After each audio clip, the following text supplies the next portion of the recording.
Do you want to learn how to make a mocha like this? Keep watching to find out how. Welcome back to Episode 5 of Sip and Learn, a series where I will guide you through the process of making a certain coffee. A mocha consists of 4 layers, starting with espresso, chocolate, steamed milk, and milk foam. Let's start by purging the machine. This removes unwanted residue that may have accumulated from prior shots. For this order, I'll be doing a double shot, and for that, you'll need 18 grams into your portafilter. For a single shot, grind 9 grams. Make sure to use the right basket, as it can heavily impact how your espresso extracts. Use your scale if you want to be precise. Get your tamper mat or cloth and place it on the bench. Gently tap the portafilter on the bench and apply 9 kgs or 20 pounds of pressure evenly. The grinds will give resistance, and you should have a minimum 2mm gap between the top of the portafilter and the coffee grounds. Extract your espresso in your preferred cup. Pour your preferred milk in a pitcher. For one coffee, I'm using a 300ml pitcher, and aim to pour to the ridge line. For the espresso, you should be aiming for 25 to 30 seconds.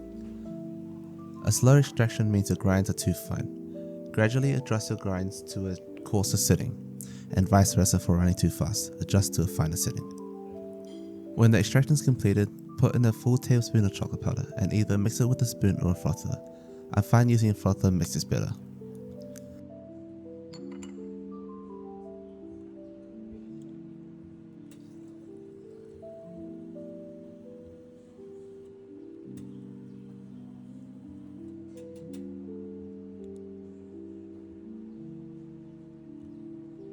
If you plan on using alternative milks such as almond, soy, etc., the steaming does slightly differ. I will have a video coming up soon with how I steam alternative milks, so look forward to that.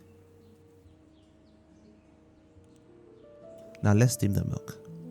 A mocha tends to have more foam compared to, let's say, a latte, so we need to keep that in mind during the aeration process, which we will get into.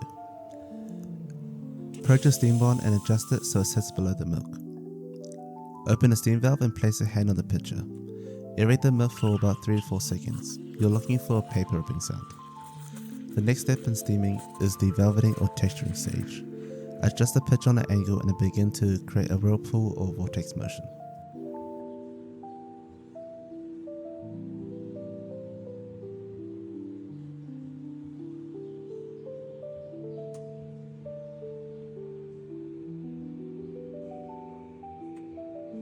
Turn the steam valve off when you cannot place a hand there for more than 3 seconds. Use a coffee thermometer if you have one handy. You should be aiming for 65 degrees or 150 Fahrenheit. Wipe the steam bond clean and purge it once more.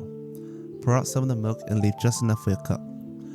Pour initially at a height, then stop halfway and draw your pattern.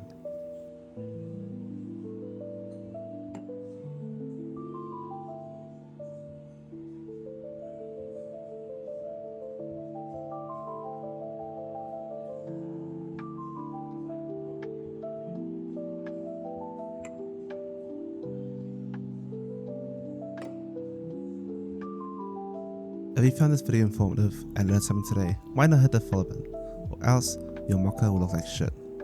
Have a good day, and I'll see you in another video.